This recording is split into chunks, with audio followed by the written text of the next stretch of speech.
الحمدللہ رب العالمین والصلاۃ والسلام علی سید الانبیاء والمرسلین اما بعد فاعوذ باللہ من الشیطان الرجیم بسم اللہ الرحمن الرحیم ابو حنیفہ عن عطیۃ الاوفی عن ابی سعید الخدری رضی اللہ عنہ عن النبی صلی اللہ علیہ وسلم قال لا تزوج المرأة علی امتها وخالاتها۔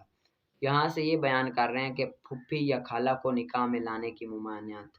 پھپھی یا خالہ کو لانے کی نکاح میں لانے کی ممانعت۔ اس سے پہلے میں ایک قاعدہ کلیہ آپ کو بتا دوں کہ اگر آپ کسی دو عورتوں سے شادی کرنا چاہتے ہیں، کسی دو عورتوں سے شادی کرنا چاہتے ہیں، ان میں سے ایک کو مذکر فرض کر لیں تو دیکھیں کہ اس کو اس سے نکاح ہو جاتا ہے کہ نہیں ہوتا۔ اگر نہیں ہوتا تو ان دونوں کو آپ نکاح میں نہیں رکھ سکتے، دونوں سائڈوں سے۔ اس کو بھی مذکر فرض کر کے چیک کریں، اس سے ہو سکتا ہے، اس کو بھی مذکر فرض کر کے چیک کریں، اس سے ہو سکتا ہے۔ اگر نہیں ہو سکتا آپس میں تو ان دونوں کو آپ ایک ہی نکاح میں نہیں رکھ سکتے۔ جس طرح کے مثال کے طور پر ایک ہے چاچا، ایک ہے خالہ، ایک ہے بھانجی، دونوں کے یہاں خالہ اور بھانجی ہے، خالہ اور بھانجی ہے۔ اب خالہ کو مذکر فرض کریں تو خالہ کیا بن جائے گا؟ یہ ماموں بن جائے گا، یہ بھانجی بن جائے گی، تو ماموں کا بھانجی سے نکاح نہیں ہو سکتا۔ اسی طرح یہاں پر بھانجی کو آپ مذکر فرض کریں، بھانجی یہ بھانجا بن جائے گی، اور یہاں پر خالہ تو بھانجا کا خالہ سے نکاح نہیں ہو سکتا۔ جب ان دونوں کا آپس میں دونوں جہتوں سے نکاح نہیں ہو سکتا تو یہ دونوں کسی ایک مرد کے پاس بھی نہیں ایک وقت میں رہ سکتی، یعنی کہ دونوں ایک وقت میں کوئی ایک مرد ان دونوں سے شادی نہیں کر سکتا، بیک وقت نہیں کر سکتا۔ ٹھیک ہے، یہ قاعدہ کلی۔ آگے آئیں، حضرت ابو سعید خدری سے روایت ہے کہ نبی کریم صلی اللہ علیہ وسلم نے فرمایا کہ کسی عورت سے اس کی پھپھی یا خالہ پر نکاح نہ کیا جائے۔ ٹھیک ہے، آگے حضرت جابر بن عبداللہ اور حضرت ابو ہریرہ رضی اللہ عنہ سے کہتے ہیں کہ رسول اللہ علیہ وسلم نے فرمایا ایک عورت سے اس کی پھپھی اور خالہ پر نکاح نہ کیا جائے، اور نہ نکاح کیا جائے بڑی عمر والی سے چھوٹی عمر والی پر، اور نہ چھوٹی عمر والی سے بڑی عمر والی پر، یعنی کہ بڑی چھوٹی سے اور چھوٹی عمر بڑی نہ نکاح کیا جائے۔ ٹھیک ہے، آگے حضرت انس سے روایت ہے کہ نبی کریم صلی اللہ علیہ وسلم نے موتا سے منع فرمایا۔ موتا کہتے ہیں کہ کوئی بندہ پیسے دے عورت کو، مثلا مثال کے طور پر 1000 روپیہ، 10,000 روپے، مثال کے طور پر 10,000 عورت کو دے کہ یہ 10,000 روپے میں تجھے دیتا ہوں اور تو ایک ماہ کے لیے میری بیوی بن جائے یا ایک دن کے لیے میری بیوی بن جائے، تو اس کو موتا کہتے ہیں۔ یہ جائز نہیں ہے اسلام میں۔ ٹھیک ہے، آگے حضرت ابن عمر سے روایت ہے کہ رسول نے خیبر کے دن موتا سے منع فرمایا۔ آگے حضرت ابن عمر سے روایت ہے کہ رسول نے عورتوں سے موتا کرنے سے منع فرمایا، اور آگے حضرت ابو حنیفہ زہری سے، وہ ایک مرد سے جو آل صبرہ سے کہ ایک شخص سے ہے کہ نبی اکرم صلی اللہ علیہ وآلہ وسلم نے فتح مکہ کے دن عورتوں سے موتا کرنے سے منع فرمایا، اور ایک روایت میں فتح مکہ کے دن۔ آگے حضرت ربیع بن صبرہ جوہنی اپنے والد سے روایت کرتے ہیں کہ رسول نے عورتوں سے موتا کرنے سے منع فرمایا، مکہ کے دن منع فرمایا، فتح مکہ کے دن۔ ایک روایت میں ہے کہ آپ نے حج کے سال عورتوں سے موتا کرنے سے منع فرمایا، اور ایک اور روایت میں عورتوں سے موتا کرنے سے فتح مکہ کے دن رسول نے منع فرمایا کہ عورتوں سے موتا کرنے سے۔ ٹھیک ہے، اور حضرت ابن عمر سے روایت ہے کہ رسول نے منع فرمایا غزوہ خیبر کے سال گھریلو گدھوں کے گوشت سے اور عورتوں سے موتا کرنے سے منع فرمایا۔ ٹھیک ہے، اس کو یاد کر لینا۔ آگے نکالیں آپ شرح قائد کا۔ وَأَوَّلُ الْأَنْبِيَاءِ آدَمُ وَآخِرُهُمْ مُحَمَّدٌ علیہ السلام۔ یہاں سے یہ بیان کر رہے ہیں کہ سب سے پہلے حضرت آدم علیہ السلام نبی ہیں اور آخری رسول نبی ہیں۔ ٹھیک ہے، اما نبوت آدم، یہاں سے نبوت پر حضرت آدم علیہ السلام کی نبوت پر دین دلیلیں پیش کر رہے ہیں کہ وہ یہ ہے کہ قرآن پاک میں حضرت سیدنا آدم علیہ السلام کو بعض امور میں حکم دیا گیا اور بعض امور سے منع کیا گیا، تو یہ اس بات کو ظاہر کرتی ہے کہ حضرت آدم علیہ السلام کے زمانے پاک میں اور کوئی نبی نہیں تھا، اور جس کے ذریعے آپ کو امر اور نہیں کیا جائے، اس سے ثابت ہوتا ہے کہ آپ ہی نبی تھے، کیونکہ وہی آنا یہی نبی ہونے کی علامت ہے، وہی آنا نبی ہونے کی علامت ہے۔ اب یہاں پر ایک اعتراض ہے کہ اگر وہی نبی ہونے کی علامت ہے تو یہ تو حضرت موسیٰ علیہ السلام کی والدہ کو بھی وہی آتی تھی، جس طرح کہ انک ذفیہ فی التابوت، کہ انہیں انہیں ایک صندوق میں ڈالنے کے لیے کہا گیا، حضرت موسیٰ علیہ السلام کو ایک صندوق میں ڈال کر دریا میں بہا دینے کے لیے کہا گیا۔ اور حضرت مریم علیہ السلام کی وہی آتی قرآن پاک میں ہے وَهُدِّ إِلَيْكَ بِجِذْعِ النَّخْلِ، حالانکہ کوئی عورت کو نبی نہیں ہے لیکن ان کو تو وہی آتی تھی، تو اس سے پتہ چلا یہ بھی نبی تھے، وہی آنا نبی ہونے کی دلیل نہیں۔ تو ہم کہتے ہیں کہ جو اس کے بڑے ہی جواب ہیں۔ ایک تو یہ ہے کہ وہ وہی جو نبوت کو مستلزم ہو وہ ہے جو حالت بیداری میں آئے، جو بیداری کی حالت میں آئے وہ وہی ہوتی ہے۔ اور حضرت موسیٰ علیہ السلام کی ماں عیسیٰ علیہ السلام کی ماں کو جو وحی ہوئی تھی وہ القاء فی القلب میں ہوئی تھی، یعنی کہ قلب میں ان کے خیال آیا تھا، اور بیداری کی حالت میں وہی ہوتی ہے، قلب میں خیال آنا یہ تو القاء ہوتا ہے، یہ وحی نہیں ہوتی، لہذا یہ وحی نہیں ہے۔ دوسرا جواب یہ ہے کہ وحی جو نبوت کو مستلزم ہے وہ ہے جو تبلیغ کے لیے ہو، جو تبلیغ کے لیے ہو، جبکہ حضرت موسیٰ علیہ السلام اور حضرت عیسیٰ علیہ السلام کی ماں کو جو وحی آئی وہ تبلیغ کے لیے نہیں تھی، لہذا یہ وحی نہیں ہے۔ تیسرا اس کا جواب یہ ہے کہ حدیث پاک میں ہے کہ حضرت ابو ذر غفاری فرماتے ہیں کہ رسول اللہ سے پوچھا گیا کہ حضرت آدم علیہ السلام نبی ہیں کہ نہیں، تو آپ نے فرمایا کہ ہاں آدم علیہ السلام صاحب کلام نبی ہے، ٹھیک ہے، کہ آپ سے کلام ہو، تو اس سے پتہ چلا کہ جو صاحب کلام ہو اس کو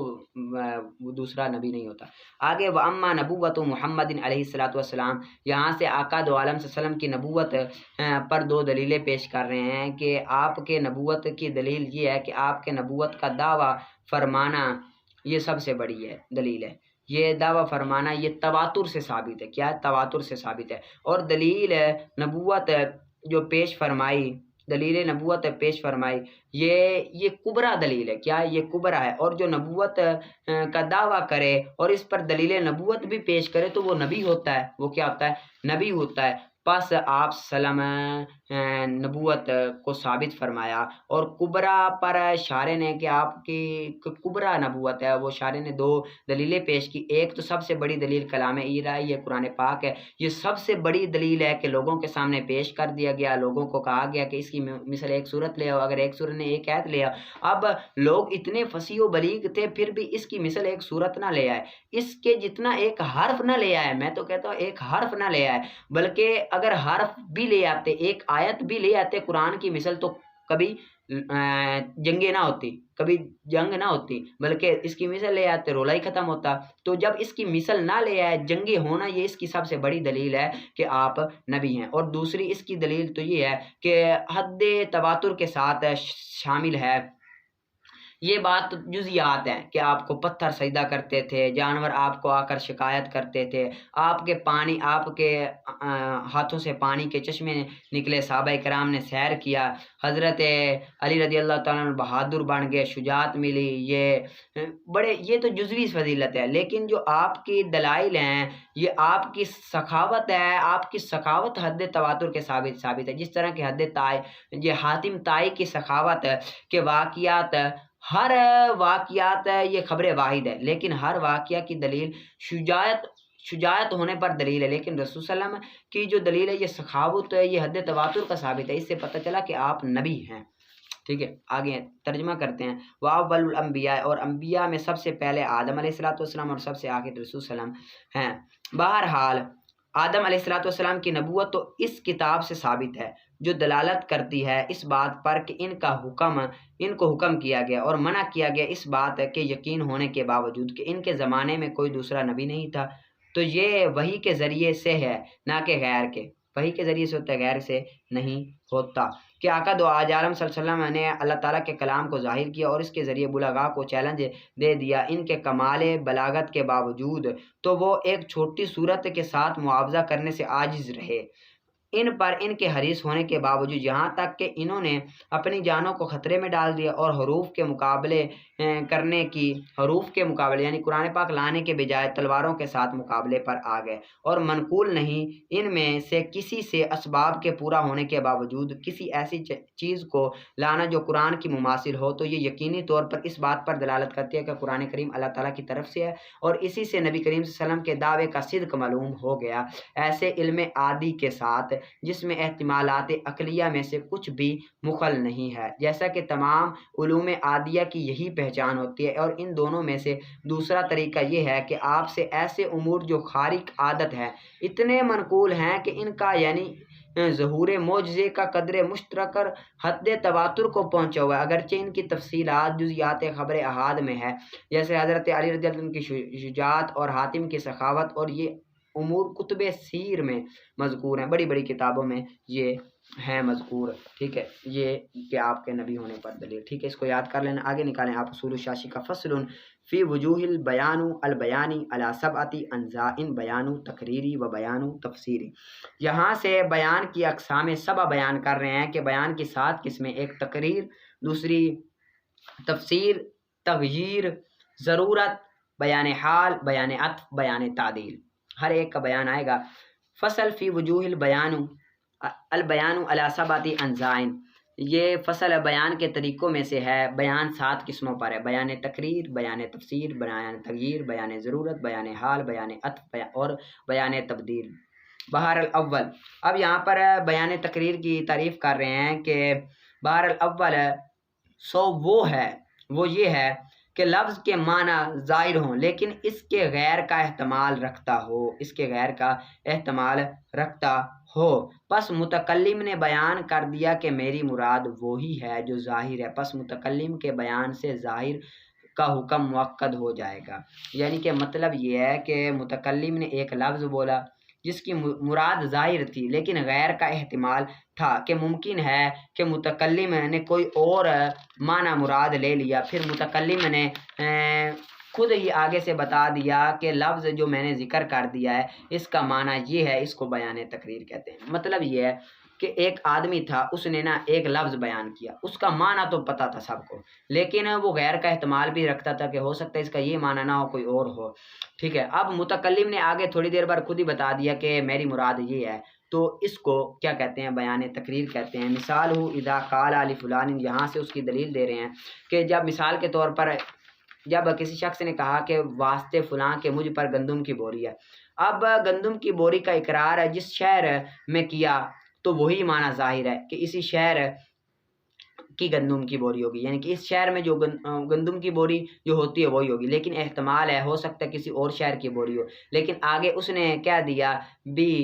کفی دل بالادی، کہہ دیا کہ اس شہر کے گندم کی بوری، لہذا اس نے اپنی مراد کو اور زیادہ پختہ کر دیا، تو اسی کو بیان اقرار کہتے ہیں۔ اسی کو کیا کہتے ہیں؟ بیان اقرار کہتے ہیں۔ آگے الف 1000 روپے،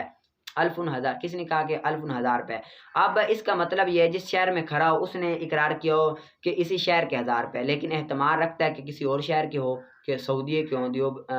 اور کسی کے ہو، تو اب اس نے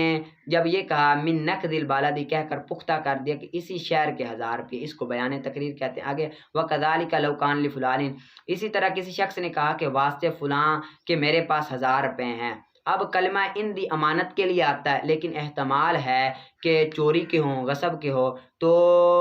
اس نے ودیتاً کہہ کر بیان کر دیا کہ یہ میرے کیا ہیں؟ ودیتاً ہے، ٹھیک ہے، ظاہر کر دیا، تو اسی کو بیان کہتے ہیں، ٹھیک ہے۔ ترجمہ کرتے ہیں، اور اس کی مثال یہ ہے کہ جب کسی نے کہا کہ فلاں کے لیے مجھ پر شہر کے کفیز سے 1 کفیز گندم ہے، یہ شہر کے سکے میں وَإِنَّهُ بَيَانُ تَقْرِيرٍ، تو یہ بیان تقریر ہوگا، اس لیے کہ مطلق کفیز بلد اور نقد پر محمول ہے، مطلقاً بلد اور نقد محمول ہے، اس احتمال کے ساتھ کہ غیر بھی مراد ہو سکتا ہے، اور بھی مراد ہو سکتا ہے۔ پس جب متکلم نے اس کو بیان کر دیا تو اس کو اپنے بیان سے مؤکد کر دیا، اور اسی طرح اگر کہا فلاں کے لیے میرے پاس 1000 ودیت ہے، 1000 کہا تو یہ 1000 سب کچھ، جب ودیت کہا تو کیونکہ کلمہ اندی اپنے اطلاق کے ساتھ امانت کا فائدہ دیتا ہے، اس احتمال کے ساتھ کہ غیر بھی مراد ہو سکتے، پس جب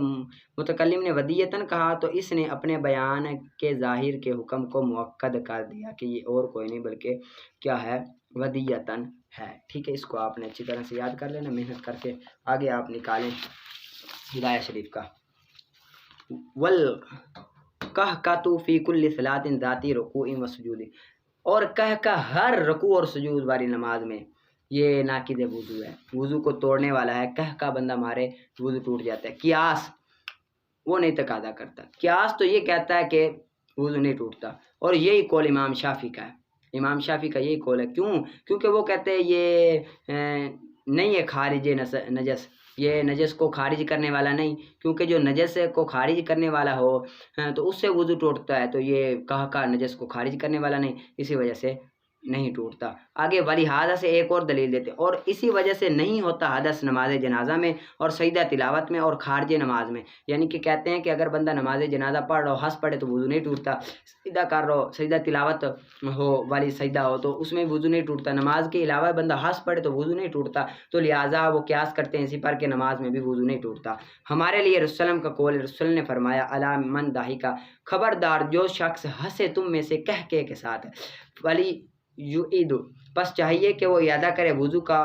اور نماز کا تمام کا تمام، وضو اور نماز کے تمام کا تمام، یعنی کہ اگر وضو میں بندہ ہنس پڑے تو وہ وضو بھی دوبارہ کرے گا اور نماز بھی دوبارہ پڑھے گا۔ ہمارا قول یہ ہے، رسول اللہ کا قول ہے، وہ بھی مثل ہی، اور اس کی مثل کے ساتھ ترک ہو جاتا ہے قیاس۔ جب حدیث پاک آ جائے، قرآن آ جائے تو پھر وہاں پر عقل کا تقاضا نہیں ہوتا، قیاس چلا جاتا ہے، وہاں پر حدیث پاک پر عمل کیا جاتا ہے، پس قیاس چلا جائے گا۔ حدیث پاک پر عمل کرتے ہوئے ہم یہ کہیں گے رکوع اور سجود والی نماز میں وضو ٹوٹے گا، اور جو سجدہ تلاوت کی آپ نے جو مثالیں دی نا وہ رکوع اور سجود والی نہیں ہے، وہ سجدے اور رکوع والی نہیں ہے، اور نماز جنازہ رکوع والا نہیں ہے، اسی وجہ سے اس میں نہیں ٹوٹے گا۔ اور آثار وارد ہوئی ہے مطلقاً نماز میں، پس اختصار ہوگا اسی پر، یعنی کہ جو آثار وارد ہوئی ہیں نا حدیث پاک میں آیا ہے وہ مطلقاً نماز میں آیا ہے، اور مطلقاً نماز اس کو بولتے ہیں جو رکوع اور سجود والی ہو، اسی وجہ سے مطلقاً نماز یہ جو بھی قیاس وارد ہو تو وہ اپنے مورد پر بند ہوتا ہے، اپنے مورد سے باہر نہیں نکلتا، اسی وجہ سے نماز جنازہ میں اعادہ نہیں کیا جائے گا، کیونکہ مطلقاً اس میں شامل ہے مطلقاً نماز میں، اور یہ مطلقاً نماز نہیں ہے سجدہ تلاوت اور جو نماز جنازہ، ٹھیک ہے۔ والکاہ کا تو آگے سے یہاں پر سے تعریف کر رہے ہیں، کہا کا وہ جو سنے اس کو خود ولی جیران اور اس کا پڑوسی، یعنی کہ کہہ کا اس کو کہتے ہیں جس کو بندہ خود بھی سن لے اور ساتھ والا بھی سن لے، اس کو کہہ کا کہتے ہیں۔ ودہک، اور دہک اس کو کہتے ہیں جس کو خود سنے دون جیران، نہ کہ اس کا ہمسایہ، خود تو سنے لیکن پڑوسی نہ سنے، اس کو کیا کہتے ہیں؟ دیک کہتے ہیں۔ وہو علی ما قیل، اور وہی جو کہا گیا ہے کہ فاسد کردہ ہے نماز کو نہ کہ وضو کو، یعنی کہ دہک جو ہے، دہک اگر بندہ ہنسے ایک ہوتا ہے کہہ کا، ایک ہوتا ہے ہنسنا، ایک ہوتا ہے مسکرانا، جو کہہ کا ہے اس سے نماز بھی ٹوٹ جاتی ہے، وضو بھی ٹوٹ جاتا ہے، کہہ کا اس کو بولتے ہیں جو خود بھی سنے ساتھ والا بھی سن لے، مسکرانا اس کو ہنسنا اس کو بولتے ہیں جو خود سنے ساتھ والا نہ سنے، اس سے نماز تو ٹوٹتی ہے وضو نہیں ٹوٹتا۔ اور دہک اس کو بولتے ہیں جو بندہ ہنسے یعنی کہ مسکرائے تو اس کے دانت نظر آئے لیکن آواز نہ نکلے، آواز نہ نکلے، اور یہی سنت ہے، یہی رسول اللہ نے اکثر کیا ہے، اس سے نہ وضو ٹوٹتا ہے نہ نماز ٹوٹتی ہے، ٹھیک ہے۔ والدابۃ، اور دابہ جانور نکلے دبر سے ناقض ہے، یہ بھی وضو کو توڑ دیتا ہے، یعنی کہ جانور کوئی کیڑا یہ اگر دبر سے نکلے، پچھلی شرمگاہ سے نکلے تو اس سے بھی وضو ٹوٹ جاتا ہے۔ پس اگر نکلے زخم کے سرے سے، اگر زخم تھا ادھر تو ادھر سے میرا نکلا کوئی کیڑا نکلا تو وضو نہیں ٹوٹتا ہے، تو پھر بھی ٹوٹ جاتا ہے، یا گرے گوشت اس سے تو وضو نہیں ٹوٹتا، اگر زخم سے نکلے یا پھر گوشت سے نکلے، گوشت کے ٹکڑا گرے تو پھر بھی وضو نہیں ٹوٹتا، ادھر سے گوشت کا ٹکڑا گر گیا تو وضو نہیں ٹوٹتا۔ اور مراد ہے دابہ کے ساتھ دودہ ہے، دودہ کیڑے کو بولتے ہیں، اور یہ کیونکہ نجس ہوتی ہے اس کے اوپر، یعنی کہ کیڑا نکلنا نجس نہیں ہے، جب بندہ دبر سے نکلے تو دبر تو نجاست کا محل ہے، اس سے جب تھوڑا سا بھی نکلے تو وہ ناپاک کر دے گا، یعنی کہ اس کے اوپر نجاست لگی ہوگی، لہذا نجاست تھوڑی سی نکلتی ہے تو وضو ٹوٹ جاتا ہے، اسی وجہ سے وضو ٹوٹے گا۔ اور جو زخم سے کیڑا نکلے تو زخم سے کیڑا نکلے تو زخم کے اوپر چاہے تھوڑا بہت خون بھی ہو تو تھوڑا بہت خون تو نجاست کے لیے نہیں ہے، نجاست یعنی کہ نجس نہیں ہوتا، وضو کو توڑنے والا نہیں ہوتا، بلکہ جب بہہ کر نکلے تو وہ ہوتا ہے ناقص وضو، تو تھوڑے باتیں سے ناقص وضو نہیں ہوتا، اسی لیے جسم سے نکلے یعنی کہ زخم سے نکلے تو پھر ناقص وضو نہیں ہوگا، اگر دبر سے نکلے شرمگاہ سے نکلے تو پھر ہوگا، ٹھیک ہے۔ اور یہ قلیل اگرچہ قلیل ہوتا ہے، چاہے تھوڑی سی بھی نجاست ذالک کا قلیل، یہ تھوڑی سی بھی ہوتی ہے تو پھر بھی توڑ دیتا ہے۔ وہ حدث، اور وہ حدث سبیلین سے، نہ کہ ان کے علاوہ میں، ودون غیری میں، اور ان کے علاوہ میں نہیں ہے حدث سبیلین میں، فاش بہاؤ، پس وہ مشابہ ہے جشا اور فسا کے، جشا اور فسا کے وہ مشابہ ہے، یعنی کہ غیر سے جو نکلنا ہے یہ جشا اور فسا کے کیا ہے؟ مشابہ ہے۔ یہ جو جوشا اور فسا، جوشا کہتے ہیں کہ معدے سے آنے والی وہ ہوا جو منہ سے کے راستے سے بندے سے نکلتی ہے، جس طرح بندہ ڈکار لیتا ہے تو معدے سے جو ہوا آتی ہے اس کو جوشا بولتے ہیں، اور فسا معدے سے آنے والی وہ ہوا جو مقعد کے راستے سے نکلے، مقعد کے راستے سے نکلے یعنی کہ پیچھے سے تھوڑی بات وہ نکلتی ہے، تو تھوڑی بات نکلی اس سے وضو نہیں پھولتا، اور ٹھیک ہے اس سے کیا ہوتا ہے وضو نہیں ٹوٹتا ٹھیک ہے، فوسا اور معدے سے نکلے نہیں ٹوٹتا۔ فوسا جوشا کہتے ہیں جو منہ سے نکلے اور جو معدے سے آئے، اور جوشا کسی کو کہتے ہیں جو فوسا کسی کو کہتے ہیں جو مقد سے نکلے ٹھیک ہے۔ باخلاف ریح کے جو ایک ہوتی ہے ہوا، ایک ہوتی ہے وہ چھوٹی سی تھوڑی سی نکلتی ہے، ایک ہوتی ہے ہوا، باخلاف ہوا جو نکلے قبل اور ذکر سے، جو قبول اور ذکر سے نکلے وہ بھی وضو کو نہیں ٹوٹتی، یعنی کہ جو ہوا ہوتی ہے قبول اور ذکر سے نکلے وہ بھی وضو کو نہیں توڑتی۔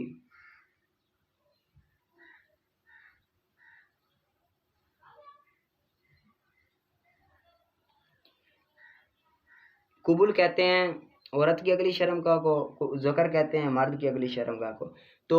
مرد کی اور عورت کی اگلی شرمگاہ سے بھی یہ تھوڑی بات ہی ہوا نکلی ہے،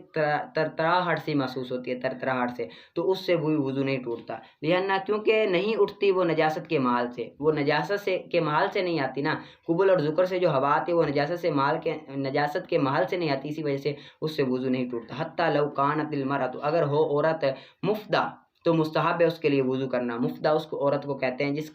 جس کا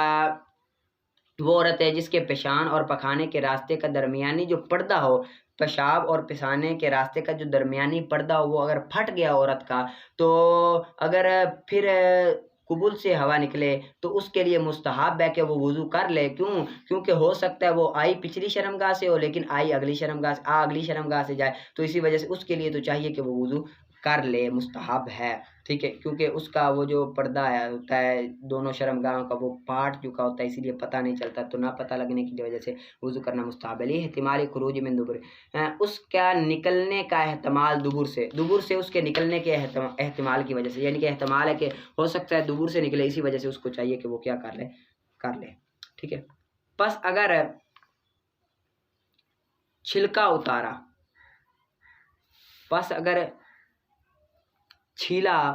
چھالے کو، پس اگر چھلکا اتار دیا نفتاتن چھالے سے، پس بہا اس سے پانی یا پیپ یا اس کے علاوہ، اگر وہ بہا زخم کے سرے سے تو ناقص ہے، اور اگر نہ بہا تو ناقص نہیں ہے، یعنی کہ مثال کے طور پر ادھر یہ میرا چھالا تھا، چھالے کو میں نے پھاڑ دی، اوپر سے چمڑی جو تھی نا جلد وہ اوپر سے پھاڑ دی، اب اس چھالے سے پانی نکلا، پیپ نکلی یا اس کے علاوہ جو بھی نکلا، اگر نکلا بہا نہ تو وضو نہیں ٹوٹے گا، نکلا بہا وضو ٹوٹ جائے گا۔ اور امام ظفر فرماتے ہیں ناقص ہے دونوں وجہ سے ناقص ہے، چاہے تھوڑا سا نکلے چاہے زیادہ نکلے ناقص ہے۔ امام شافعی فرماتے ہیں کہ نہ بابا نہ ناقص نہیں ہے، خارج سبیل عین کے نزدیک ناقص نہیں، اسی لیے وہ ناقص نہیں مانتے، اور یہ مسئلہ نکلنا یہ غیر سبیل عین سے ہے، یہ جو مسئلہ خارج ہے یہ غیر سبیل عین سے، اور یہ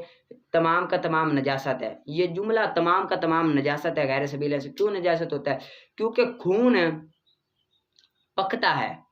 کیونکہ خون دم جو ہوتا ہے ین تاجو پکتا ہے، پس ہو جاتا ہے کچا خون جب پکے تو کچا خون ہو جاتا ہے، پھر کچھ زیادہ پکے تو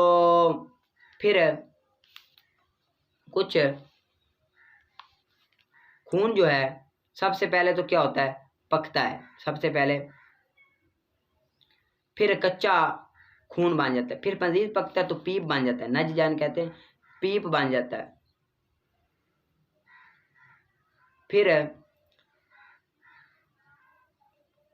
پھر زیادہ پکتا ہے، ثم نجدن کیا زیادہ پکنا، فیسیرو سدیدن تو وہ ہو جاتا ہے پیپ، پھر وہ زیادہ پکتا ہے تو پھر وہ پانی ہو جاتا ہے، اور یہ جب اس کا چھلکا اتارا فخارجہ نکلا بذات خود، تو یہ تب تو وضو ٹوٹتا ہے، یعنی کہ خون وہ ہے سب سے پہلے وہ پکتا ہے تو کچا خون ہو جاتا ہے، پھر وہ پکتا ہے تو پھر وہ پیپ ہو جاتی ہے، پھر وہ پکے تو پھر وہ پانی ہو جاتا ہے، پانی ہو جاتا ہے. اب وہ چھلکا اتارے تو وہ جو نکلے چاہے پانی بھی ہو تو وہ بھی ناقص وضو ہے, وضو کو توڑ دیتا ہے. ٹھیک ہے, بذات خود نکلے تو وضو کو توڑتا ہے. وَأَمَّا إِذَا أَثَرَ, پس جب اس کو نچوڑا, پس نکلا اس کو نچوڑنے کے ساتھ تو وضو نہیں ٹوٹتا, کیونکہ نکلنا ہے وہ نکالا گیا ہے اور وہ نکلا نہیں ہے. اللہ تعالیٰ زیادہ جانتا ہے. یعنی کہ یہاں سے یہ بیان کر گیا ہے کہ اگر یہ چھالا تھا, چھالے سے میں نے اوپر سے وہ کیا کیا, چمڑی کو پٹا, جلد کو پھاڑا یا پھاڑا, اب وہ خون خود ہی بہیا تو وضو ٹوٹے گا. اگر میں نے زور لگا کے نچوڑا, اب زور لگا کے نچوڑنے کی وجہ سے خون نکلا تو وضو نہیں ٹوٹے گا, کیونکہ جو وضو ٹوٹتا ہے وہ خود نکلنے کی وجہ سے ہوتا ہے, نکالنے کی وجہ سے وضو نہیں ٹوٹتا. اور وہ مخرج ہے, خارج نہیں ہے, اور مخرج نکالنے کی وجہ سے وضو. اس طرح کہ یہ میرا چھالا, میں اس کو زور سے نچوڑوں, اگر پیپ نکلے تو میرا وضو نہیں ٹوٹے گا. کیوں نہیں ٹوٹے گا؟ کیونکہ یہ میں نے خود ہی نچوڑ کر نکالا ہے, تو نچوڑنے کی وجہ سے وضو نہیں ٹوٹتا. اگر خود بخود نکل آئے تو پھر وضو ٹوٹتا ہے. یہ میں نے جو نچاڑا زور لگا کر, یہ کیا ہوا, یہ خود نہیں نکلا بلکہ میں نے نکالا ہے. تو نکالنے سے وضو نہیں ٹوٹتا زور لگا کر, بلکہ جب خود ہی نکلے خود ہی بہے تو وضو ٹوٹتا ہے. ٹھیک ہے, اس کو آپ نے اچھی طرح سے محنت کر کے یاد کرنا ہے, اچھے انداز میں محنت کرنا ہے. ٹھیک ہے, پڑھا سنا قبول فرمائے.